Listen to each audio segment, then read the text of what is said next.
लोकसभा चुनाव में प्रधानमंत्री नरेंद्र मोदी बंगाल में अपनी आखिरी जनसभा को संबोधित किया। विपक्षी ममता बनर्जी एनडीए गठबंधन पर जोरदार हमला बोलते हुए कहा कि 4 जून के बाद अगले 6 महीने में देश में बहुत बड़ा राजनीतिक भूचाल आने वाला है।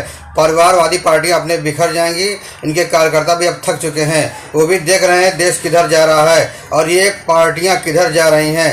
सीमाओं पर घुसपैठ करा रही टीएमसी। मथुरापुर में जनसभा को संबोधित करते हुए पीएम ने घुसपैठ को लेकर टीएमसी को घेरते हुए कहा कि बंगाल की सीमाओं से अनियंत्रित घुसपैठ की अनुमति देकर टीएमसी राष्ट्रीय सुरक्षा से समझौता कर रही है। घुसपैठी अब लोगों के हक व जमीन जायदाद पर कब्जे कर रहे हैं। बंगाल के सीमावर्ती इलाकों में डेमोग्राफी बदल दी गई है। एक शरणार्थी को भारत की नागरिकता, पूरा देश इसको लेकर चिंतित है। पीएम ने कहा कि टीएमसी बंगाल में अवैध घुसपैठियों को बसाना चाहती है, लेकिन मतुआ शरणार्थियों को नहीं रहने देना चाहती है। वोट बैंक के तुष्टीकरण के चलते टीएमसी सीएए का विरोध कर रही है। पीएम ने कहा कि एक शरणार्थी को भारत की नागरिकता दी जाएगी, यह मोदी की गारंटी है। मुसलमानों को फर्जी ओबीसी प्रमाण पत्र पर मोदी ने जमकर हमला बोला। मोदी ने कहा कि अब तो टीएमसी सरकार तुष्टीकरण के लिए देश के संविधान पर भी खुलकर हमला करने लगी है। हमारे संविधान ने दलितों पिछड़ों को आरक्षण दिया है, लेकिन बंगाल में उसी आरक्षण की खुली लूट हो रही है। टीएमसी सरकार फर्जी ओबीसी प्रमाण पत्र जारी कर मूल ओबीसी के अधिकार मुसलमानों को दे रही है। उन्होंने टीएमसी को जमकर ललकारा। टीएमसी कभी भी बंगाल की रक्षा नहीं कर सकती। कलकत्ता हाईकोर्ट ने इन फर्जी प्रमाण पत्रों को रद्द कर दिया है, लेकिन टीएमसी इस फैसले को स्वीकार नहीं कर रही है। पीएम ने आरोप लगाया कि तुष्टीकरण के लिए ये लोग किसी भी सीमा तक जाने को तैयार हैं। 1 जून को आपका एक वोट खतरनाक इरादों को रोकेगा। मोदी ने कहा कि राम मंदिर हमारी आस्था का केंद्र है, लेकिन टीएमसी के लोग राम मंदिर को अपवित्र बताते हैं। ऐसी टीएमसी कभी भी बंगाल की संस्कृति की रक्षा नहीं कर सकती।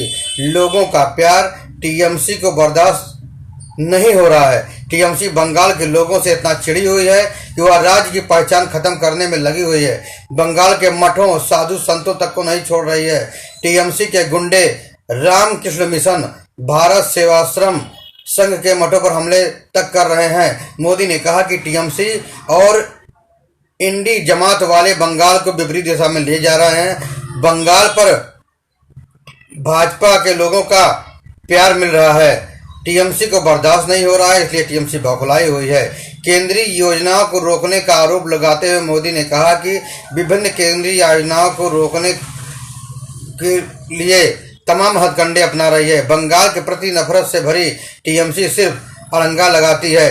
विकास के जो काम मोदी करते हैं, टीएमसी कहती है कि हम ऐसा नहीं होने देंगे। विकसित भारत के लिए बंगाल जरूरी है। पूरी दुनिया में बज रहा है भारत का डंका। मोदी ने कहा कि चुनाव का नेतृत्व देश की जनता कर रही है, क्योंकि उसी जनता ने 10 साल की विकास यात्रा भी देखी है, 60 वर्षों की दुर्गति भी देखी है।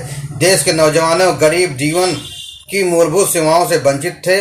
भारत जैसे देश में भुखमरी की खबरें आम होती थीं। पीने के लिए पानी नहीं था। 18,000 ज्यादा गांव में बिजली नहीं थी। परिवारवाद की राजनीति ने करोड़ों युवाओं के सपने को मार दिया था। जो देश हमारे साथ आजाद हुए थे, हमसे छोटे थे, सामान्य थे, वो आज कहां से कहां पहुंच गए। हमारे पास इतना टैलेंट, इतना सामर्थ्य था, लेकिन इसके बाद भी हम पीछे छूट गए। अब जब यह भारत नई रफ्तार से आगे बढ़ रहा है तो पूरी दुनिया देख रही है। भारत का डंका बज रहा है। मोदी ने कहा कि टीएमसी की जीत का बहुत बड़ा नुकसान इस क्षेत्र के लाखों मछुआरों को हो रहा है। केंद्र सरकार मछुआरे भाई बहनों के लिए इतनी सारी योजनाएं चला रही है। टीएमसी बंगाल में मत्स्य पालन से जुड़ी केंद्रीय कानून लागू नहीं होने दे रही है।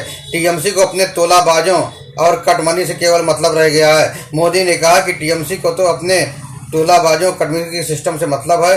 लोग भी समझ चुके हैं कि ईमानदारी से विकास केवल और केवल भाजपा ही कर सकती है। आप भाजपा को बंगाल में मजबूत कीजिए। हमारी हर अपेक्षा भाजपा ही पूरी करेगी। इस लोकसभा चुनाव में पीएम की बंगाल में यह 24वीं और आखिरी रैली थी। इसमें खराब मौसम के चलते हाल में कई रैलियां नहीं हो पाई, लेकिन उसके बाद आज इस अंतिम रैली में पीएम मोदी ने जमकर टीएमसी पर हमला बोला। हालांकि यह चुनाव का आज अंतिम रैली थी।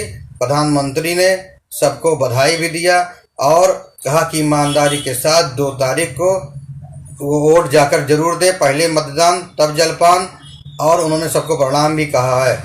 अन्य छोटी बड़ी खबरों के लिए हम आपसे फिर मिलेंगे, पॉलिटिक्स की बात करेंगे और हम आपसे संवाद भी स्थापित करेंगे। फिर मिलेंगे।